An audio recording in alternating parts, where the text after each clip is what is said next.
యాక్చువల్‌గా Germany Heidelberg university చెందిన researchers ఒక 25 మంది వాళ్ళ స్టూడెంట్స్‌ని తీసుకున్నారు. ఏజ్ గ్రూప్ 18 నుంచి 30 ఏజ్ గ్రూప్ పిల్లల్ని తీసుకొని వాళ్ళు ఫోన్ అడిక్టెడ్ అనమాట. ఫోన్ విపరీతంగా చూస్తా ఉంటారు. సో వాళ్ళ దగ్గర నుంచి ఒక 3 రోజులు ఫోన్ లేకుండా వాళ్ళు బతకాలి. ఫోన్ ఓన్లీ కమ్యూనికేషన్ కోసం మాత్రం యూజ్ చేయాలి. అంటే ఫోన్ కాల్స్ మాట్లాడిన ఇట్లాంటి వాటి కోసమే గానీ ఎంటర్‌టైన్‌మెంట్ కోసం యూజ్ చేయకూడదు. సో ఈ కండిషన్ మీద ఒక 3 రోజులు ఒక 72 అవర్స్ అయితే వాళ్ళని ఉంచారు. సో వాళ్ళు ఫస్ట్ ఫోన్ తీసుకునే ముందు వాళ్ళ ఎంఆర్ఐ స్కాన్ చేసి వాళ్ళ బ్రెయిన్ ఇమేజెస్‌ని స్కాన్ చేస్తే వాళ్ళకి కనిపించింది వచ్చేసరికి ఫోన్ ఇమేజెస్ ఎక్కువ కనిపించినాయి. తర్వాత ఏం చేశారంటే 3 రోజులు వీళ్ళు ఫోన్ ఎక్కువ వాడట్లేదు కదా, వాడకుండా వాళ్ళకి నచ్చిన పనులు చేసుకోమని చెప్పారు. కొంతమంది నేచర్ని ఎంజాయ్ చేశారు, కొంతమంది పడుకున్నారు.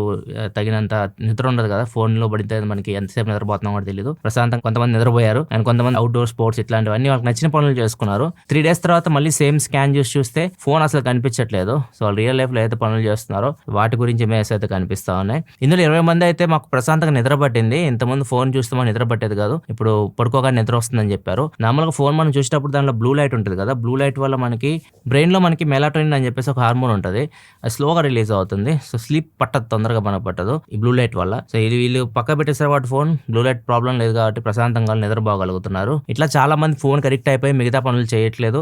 వీళ్ళు రీసెర్చ్ చెప్పేది ఏంటంటే ఒక్కసారి మీరు కూడా ఇది ట్రై చేయండి. 3 రోజులు మీ ఫోన్ పక్క పెట్టేసి మీరు లిమిట్గా యూజ్ చేసి ఒకసారి చూడండి, మీకు రిజల్ట్స్ తెలుస్తుంది అని చెప్పేసి చెప్తాను.